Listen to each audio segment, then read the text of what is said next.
অবশেষে মার্কিন F-15 যুদ্ধবিমানের নিখোঁজ ক্রুকে দক্ষিণ পশ্চিম ইরানের পাহাড়ি এলাকা থেকে উদ্ধার করেছে মার্কিন সামরিক বাহিনী। ঠিক এমনটাই দাবি করছেন দেশটির প্রেসিডেন্ট ডোনাল্ড ট্রাম্প। আর এদিকে সোমবারের মধ্যে হরমুজ প্রণালী খুলে দিতে ইরানকে আলটিমেটাম দিয়েছেন ট্রাম্প। বেশ কয়েক ঘন্টার অভিযানের পর অবশেষে মার্কিন F-15 যুদ্ধবিমানের নিখোঁজ ক্রুকে উদ্ধার করল মার্কিন সামরিক বাহিনী।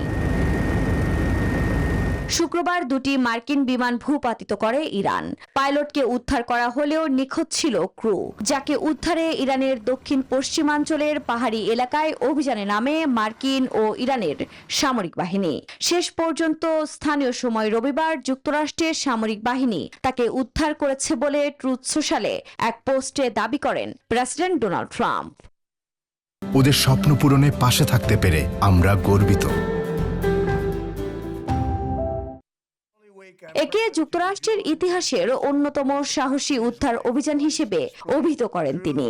যদিও গণমাধ্যমের তথ্য বলছে ক্রুকে ইরানের হাতে পড়া ঠেকাতে অভিযানে নিজেদের দুটি বিমান ধ্বংস করেছে যুক্তরাষ্ট্র।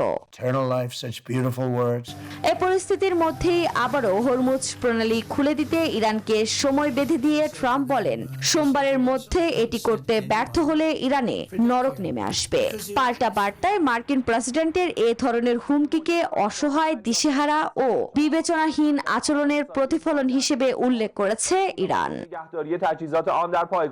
এদিকে পাল্টা হামলাও অব্যাহত রেখেছে তেহরান। রোববার ইরানের একের পর এক ক্ষেপণাস্ত্রের আঘাতে কেঁপে ওঠে ইসরায়েল ও কুয়েত। অন্যদিকে ইরানের বুশেহর শহরের পারমাণবিক স্থাপনায় হামলার কারণে দেখা দিয়েছে ভয়াবহ তেজস্ক্রিয়তা ছড়িয়ে পড়ার শঙ্কা। জাতিসংঘকে পাঠানো চিঠিতে এমনটাই জানিয়েছে তেহরান। এত কিছুর মাঝেও থেমে নেই ইয়েমেনের হুতিরা। ইরান ও হিজবুল্লাহর সঙ্গে মিলে ইসরায়েলের সরাসরি ক্ষেপণাস্ত্র হামলা চালিয়েছে তারা। আফরিন মৌ, নিউজ 24।